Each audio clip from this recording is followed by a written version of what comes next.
ദിവസം പാടിയ പദ്ധതികൾ എല്ലാ നിലക്കും ഒരു മനുഷ്യന്റെ ധാർമ്മികമായ ബോധം ഊട്ടി ഉറപ്പിക്കാനുള്ള എല്ലാ പദ്ധതികളും വിദ്യാഭ്യാസ ബോർഡിന്റെ കീഴിലുണ്ട്. അതുകൊണ്ട് നമ്മുടെ മദ്രസകൾ 1ാം ക്ലാസ്സിൽ 30 വിദ്യാർത്ഥികളാണെങ്കിൽ അത് 10ാം ക്ലാസ് വരെ എത്തുമ്പോഴേക്കും 30 വിദ്യാർത്ഥികളെ തന്നെ പിടിച്ചെടുക്കാൻ നമ്മുടെ മാനേജ്മെന്റ് ഭാരവാഹികളെ ശ്രദ്ധിക്കേണ്ടതുണ്ട്. 1ാം ക്ലാസ്സിൽ 30 വിദ്യാർത്ഥികളാകുമ്പോൾ 5ാം ക്ലാസ്സിലേക്ക് എത്തുന്നതിന്റെ പദ്ധതിയും 10ാം ക്ലാസ്സിലേക്ക് എത്തുമ്പോൾ വെറും വിദ്യാർത്ഥികളുമായി മാറുന്ന ഒരു സാഹചര്യം നമ്മുടെയൊക്കെ അടുത്തുണ്ട്. മതവിദ്യ നഷ്ടപ്പെടുന്നതിനനുസരിച്ച് ധാർമ്മിക മൂല്യം നമ്മുടെ തലമുറയിൽ നിന്ന് എടുത്തു മാറ്റപ്പെടുന്നുണ്ട് എന്നുള്ളതിന്റെ ഏറ്റവും വലിയ ഉദാഹരണങ്ങൾ നമ്മുടെ വാട്സപ്പിലൂടെ ഫേസ്ബുക്കിലൂടെ നമ്മൾ കാണാറുണ്ട്. ഇതെടുത്ത് നമ്മൾ കണ്ടു. മൊബൈൽ കൊടുക്കാത്തതിന്റെ പേര് സ്വന്തം അമ്മയുടെ കഴുത്തിൽ കരാറ് കുത്തിയിറക്കിയ ഒരു മോന്റെ ആ അമ്മയുടെ കഴുത്തിൽ അടിച്ചത് നമ്മൾ വാട്സപ്പിലൂടെ കണ്ടു. പ്രിയപ്പെട്ടവരെ, വേദനാജനകമാണ്, ചിന്തിക്കാൻ കഴിയാത്തതാണ്. വൃദ്ധസദനങ്ങൾ കൂടിക്കൊണ്ടിരിക്കുന്ന ഈ കാലഘട്ടത്തിൽ മതവിദ്യയില്ലാത്തതിന്റെ അഭാവം നമ്മൾ പലപ്പോഴും പലയിടങ്ങളിലും കേട്ടുവരുന്നുണ്ട്. വളരെയധികം ഗൗരവത്തോടുകൂടി ചിന്തിക്കണം. അതുപോലെ തന്നെ ലഹരി കടമപ്പെട്ട് ജീവിക്കുന്നവരുണ്ട്. ലഹരിക്ക് MDMA-ക്കും അതുപോലെ തന്നെ ശരീരത്തിൽ കുത്തിവെക്കുന്ന പ്രത്യേകമായ വാക്സിനുകൾ ഉപയോഗിച്ച് അത് ഇല്ലായെങ്കിൽ ഒരു ദിവസം കിടന്നുറങ്ങാൻ പോലും നമ്മുടെ മക്കളൊക്കെ കഴിയാത്ത വിധം മദ്യത്തിനും മയക്കുമരുന്നിനും അടിമപ്പെട്ടു പോയ നമ്മുടെ മക്കളുടെ പ്രിയപ്പെട്ടവരെ നമ്മൾ ചിന്തിക്കണം. ഇതിനെല്ലാം എത്തിവരാമെങ്കിൽ പവിത്രമായ ഈ പാഠശാലകളാകുന്ന മദ്രസ സംവിധാനങ്ങൾ കുടുംബസൂര്യകളായ ആളുകൾ നമുക്ക് ഏത് തരത്തിൽ നമ്മുടെ കടങ്ങളിലേക്ക് ഏൽപ്പിച്ചിട്ടുണ്ട് ആ തരത്തിൽ തന്നെ അവർ നമ്മുടെ മറുതലമുറയ്ക്ക് കൈമാറ്റം ചെയ്യപ്പെടേണ്ടതുണ്ട്. ഈ കൊണ്ട് മുസ്ലിം ഹറാമെന്ന് പരിശുദ്ധ റസൂലുള്ളാഹി സ്വല്ലല്ലാഹു അലൈഹി വസല്ലം തങ്ങൾ പഠിപ്പിക്കുമ്പോൾ എന്നാൽ നിങ്ങൾക്ക് കേൾക്കണം, ഈ ലഹരി നമുക്ക് ഹറാമായിട്ട് പോലും ഈ ലഹരിയുടെ പേരിൽ പ്രിയപ്പെട്ടവരെ നമ്മളെ കൊഞ്ഞണം കുത്തുന്നവരുണ്ട്, മദ്രസ സംവിധാനങ്ങളെ കൊഞ്ഞണം കുത്തുന്നവരുണ്ട്.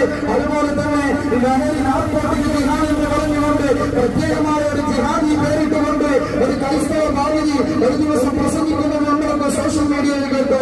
അദ്ദേഹത്തിന്റെ അജ്ഞാനബോധം കൊണ്ടായിരിക്കാം. കാരണം എന്താ, നാർക്കോട്ടിക്കിനെ സംബന്ധിച്ച് കൃത്യമായ വിശദീകരണം പരിശുദ്ധമായ ഇസ്ലാമിലുണ്ട്. മദ്യത്തെ സംബന്ധിച്ച് പരിശുദ്ധമായ ഇസ്ലാമിന് വ്യക്തമായ കാഴ്ചപ്പാടുണ്ട്. ഒരു അളവിന്റെ ആവരണം അവന്റെ ശരീരത്തിലേക്ക് ലഹരി പദാർത്ഥം കയറി അത് മുസ്ലിമിനെ സംബന്ധിച്ചിടത്തോളം നിഷിദ്ധമാണെന്ന് പറയുന്ന ഒരു മതമാണ് പരിശുദ്ധമായ ഇസ്ലാം. ഈ ഇസ്ലാമിന്റെ വാഹനമായ നമ്മൾ എങ്ങനെയാണ് മദ്യം കൊടുത്ത മനുഷ്യനെ ഇസ്ലാമിലേക്ക് ക്ഷണിക്കുക? ഇതൊക്കെ മുസ്ലിമിന്റെ നേരെയുള്ള ആരോപണങ്ങളാണ്. പ്രിയപ്പെട്ടവരെ, നമ്മൾ ചിന്തിക്കേണ്ടതും നമ്മളിവിടെ വളരെ ബോധത്തോടുകൂടിയും വികാരത്തിന് അടിമപ്പോവാതെ വിവേകത്തോടുകൂടി നമ്മൾ ചിന്തിച്ചുകൊണ്ട് ഈ കാര്യങ്ങൾക്കൊക്കെ നമ്മൾ സമൂഹത്തെ ബോധ്യപ്പെടുത്തേണ്ടതുണ്ട്. ആ ബോധ്യപ്പെടുത്തലുകളാണ് SKMയുടെ പാലക്കാട് ജില്ലാ സമ്മേളനവുമായി ബന്ധപ്പെട്ട് നടക്കുന്നത്. നമ്മുടെ പവിത്രമായ പാഠശാലകളിലൂടെ മദ്രസ സംവിധാനങ്ങളിലൂടെ നടക്കുന്നത്. ആ പവിത്രം ഈ പാഠശാലകളിൽ നിന്ന് നമ്മുടെ ഉസ്താദുമാർ അതിന് പ്രമേയമായി നൽകുമ്പോൾ എന്തെല്ലാം കാര്യങ്ങളാണ് അവർ ഉദ്ദേശിച്ചത്? ആ പാഠശാലകൾക്ക് വേണ്ട SKMയുടെ പ്രവർത്തനം എണ്ണിയാൽ തീരാത്തതാണ്. അവർ ചെയ്യുന്ന പ്രവർത്തനങ്ങൾ അളവുറ്റതാണ്. അവരുടെ ശാരീരികമായി, സാമ്പത്തികമായി, മാനസികമായി, ആരോഗ്യമായി, മനസ്സാവാചാരമാണ്. ഇവരൊക്കെ ഇതിന്റെ പിന്നാലെ ഇന്നലെ രാവിലെ തുടങ്ങിയതാണ്. ഇന്ന് തിരുവേഗപ്പുറയിൽ മകരീബ് നമസ്കാരത്തിന് ശേഷം സമാപന സമ്മേളനം നടക്കുകയാണ്. അദ്ദേഹത്തിന് പ്രത്യേകം ക്ഷണിക്കുകയാണ്. ഇന്നലെ ആമയുടെ മദ്രസയിലൊക്കെ തുടക്കം വെച്ച് ഒപ്പത്ത് വെച്ച് സമാപന സമ്മേളനം നടക്കുകയുണ്ടായി. ഇന്ന് രാവിലെ കഴിഞ്ഞാൽ ഇബ്രാഹിം ഇസ്ലാം മദ്രസയിലൊക്കെ തുടക്കം കുറിച്ച് ഇൻഷാ അല്ലാഹ് തിരുവേഗപ്പുറയിൽ വെച്ചുകൊണ്ട് സമാപന സമ്മേളനം നടത്തുകയാണ്. നിങ്ങൾ അതിലേക്ക് പങ്കെടുക്കണമെന്ന് വളരെ ആഗ്രഹത്തോടുകൂടി നിങ്ങളെയൊക്കെ ക്ഷണിക്കുകയാണ്. പ്രിയപ്പെട്ടവരെ, 200-300 വരെയുള്ള മദ്രസകൾ പരിപൂർണമായി ഡിജിറ്റൽ സംവിധാനത്തിലേക്ക് മാറി.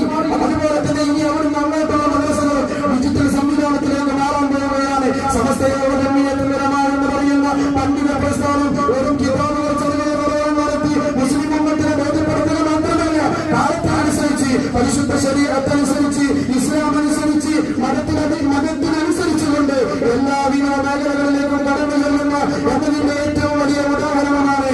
ഇനി അടുത്ത അധ്യാപന വർഷം തുടങ്ങുമ്പോഴേക്ക് നമ്മുടെ ഉസ്താദ്